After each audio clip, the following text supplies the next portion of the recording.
All right, so we are going to be talking about cystitis and UTIs.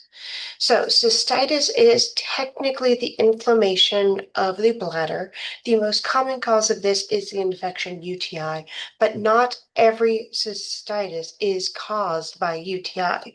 But every UTI is a cystitis. We have that double standard. Again, we have the inflammation of the bladder. So again, we have infectious, which is the most common. We have pathogens that enter into the urinary cavity. We know women are more likely to get this because we have a shorter urethra. 90% of that are our E. coli. Usually can happen from either improper wiping, uh, sliding or movement of underwear back and forth. Possibly sex can happen, but any of those could possibly cause that. Other options we have are non-infectious. This could be a chemical exposure. Some patients who douche can accidentally destroy the normal flora, increasing the likelihood of issues. We could also have an immune response where the immune system's attacking itself. This could also be irritation from soaps, cleaners, anything like that. And then we can have interstitial, which is technically due to chronic inflammation of the other two types that permanently damages the actual tissue makeup of the cells. So for cystitis, we are talking about ladies are more prone. Any kind of invasive catheterization. This is why we want to take Foley catheters out as soon as possible, and we prefer non-invasive like condom catheter PureWick. Our gentlemen who have BPH who can't fully empty their bladder, any obstruction of the bladder because maybe kidney stones or swelling, immune system issues, any procedures that affecting the urinary tract, whether that's our TERP, or maybe it is a procedure that there was a tear and after birth and they're going in, inflammation of the mucosa, poor fitting vaginal diaphragms, synthetic underwear and pantyhose because that actually traps moisture and bacteria tight against that area. Spermicides will kill off a woman's natural uh, protective and natural cells that live outside, increasing likelihood for opportunistic infections. And then wet bathing suits or wet underwear, because again, we have that moisture and that dampness in that enclosed dark area. There is a video that you can watch if you so choose. We might just watch it together. But this is showing how that urinary tract infection can get up into the bladder very easily. Usually, again, bacterial infection. And because of that, we'll have inflammation, swelling, immune system's going to go into that area, pain, and all that fun stuff. And when you have cystitis, it does put you at risk of pyelonephritis, of that infection moving up into the kidneys, which is more dangerous. So think about our classic signs and symptoms, our red flags. We're going to have burning, pain, urgency. Um, they might be feeling like they need to go multiple times. We'll be getting up in the middle of the night, nocturia. They might have hesitancy. All of these things are classic signs of that. If it's bad enough, we might start seeing fluid volume issues and swelling and edema because we can't get that out. Our BUN and creatinine might be elevated if we start having that backup effect in the kidneys. So we do want to keep in mind history. Again, women are more likely to get it. Our older adults are more likely to get it. If they have pre-existing conditions like diabetes, being pregnant, neurological disorders such as stroke, Parkinson's, gout, or any recent urinary procedures. And then we want to look at fluid intake. Our patients who are dehydrated are going to be more likely to have that. That puts them at risk. So here's our red flag symptoms. We talked about a lot of these before. We might have low back pain. Hematuria is going to be blood in the urine. Pyuria is going to be pus in the urine. When we do a culture, we'll be able to see bacteria in the urine. Our suprapubic tenderness right over our bladder. Hesitancy, urgency. Our older adults, our 65 plus, will tend to have slightly different symptoms, and we want to be able to differentiate because they won't always have the urgency and the frequency. They'll more have confusion, unexplained falls, fever, tachycardia, anorexia, might still have nocturia, dysuria, and incontinence. Generally, rule of thumb in nursing is if we have an older adult who comes in for confusion, first thing we usually think is UTI, because that's the most common. But make sure you can differentiate our 65 plus population and our less than 65 population. So, first thing we need to do, we saw a lot of these symptoms do overlap with the other kidney disorders we talked about. So, we're going to want to figure out what's going on. We want to do our clean catch. We want to get a sterile specimen. Anytime we get a culture, it has to be sterile. So we don't need it to be sterile for a UA, but we do need that because we need to see, is it growing? So clean catch, we might get it from the Foley. If we don't think the Foley is contaminated, we might do an in and out, but think in mind, an in and out does put them at risk for infection.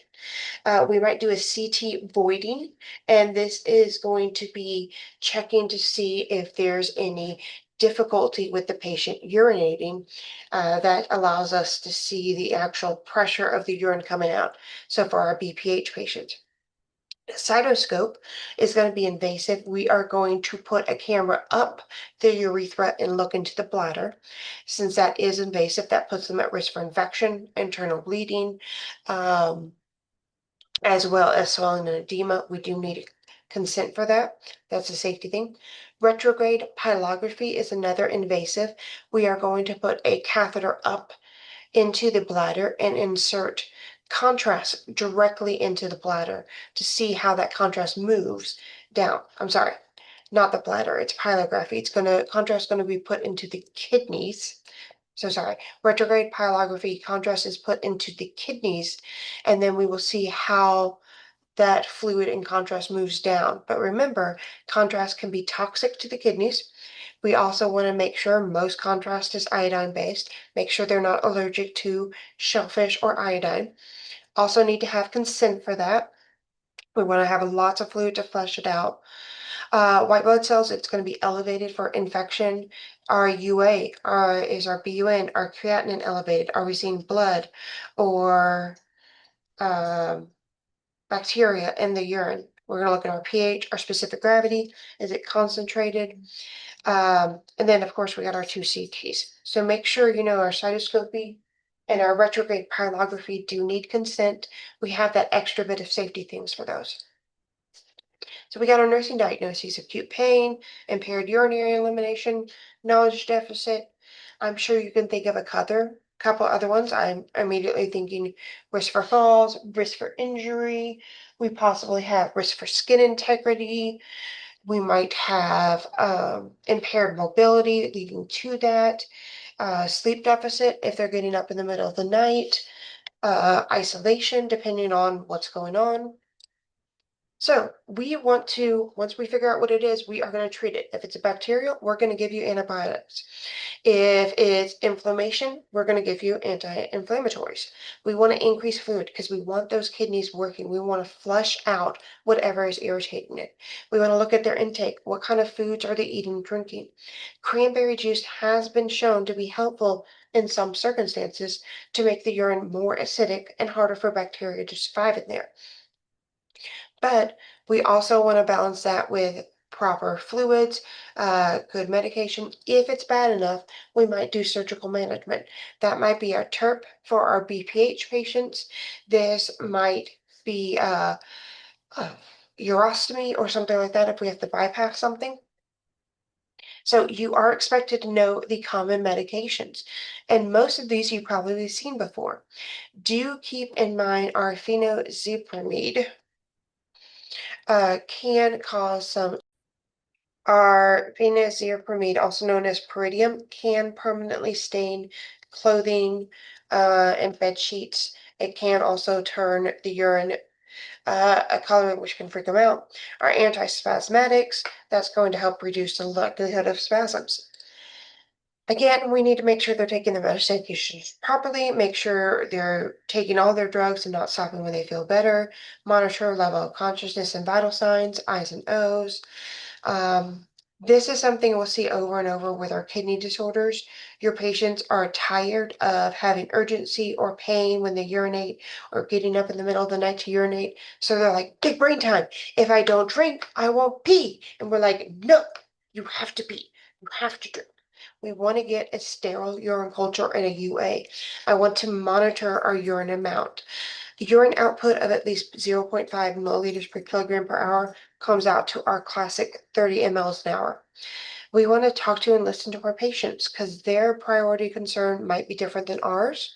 And of course, we want to make sure they understand the teaching because if they don't understand it, there's not a lot we can do. All right, so Foley catheters. These are the number one cause of our catheter-associated UTIs, also known as CAUTIs. So there's a lot of policies that are put in place in certain hospitals to reduce that. For example, unless it is surgically placed like a TURP, it does not require a doctor's order for nurses to remove Foleys. It's actually encouraged for nurses to remove Foleys as soon as possible. For every day that there is a Foley, it drastically increases the risk of CAUTIs. If we do have a Foley catheter, we need to make sure the bag is below the bladder. We need to make sure that we are cleaning the Foley catheter, especially where it inserts the urethra very well, usually with some sort of specific cleanser that's hospital based, usually at once a shift or anytime there it gets dirty. We would prefer to do in and outs. That's actually less infection risk than a full-on Foley catheter.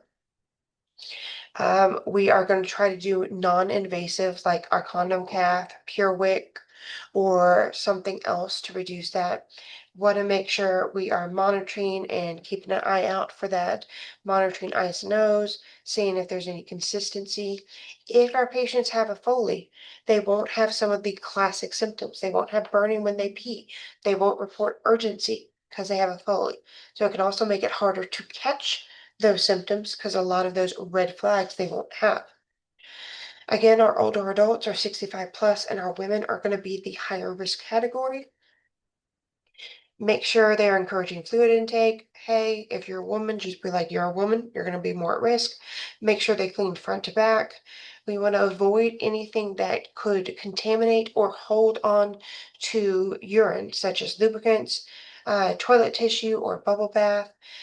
We want to make sure they're washing before and after sex, because believe it or not, sex is not sterile. We don't want them to hold on to your urination. Looking at all you nurses with your nursing bladder, there's a reason why we get UTIs.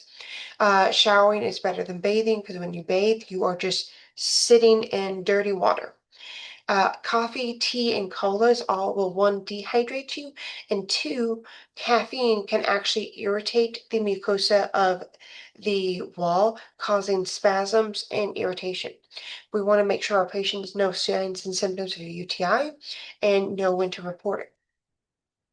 So if we do not manage UTI/cystitis, it can lead to sepsis. It can also lead to fluid backing up and renal failure. It can also lead to pyelonephritis. So that is cystitis.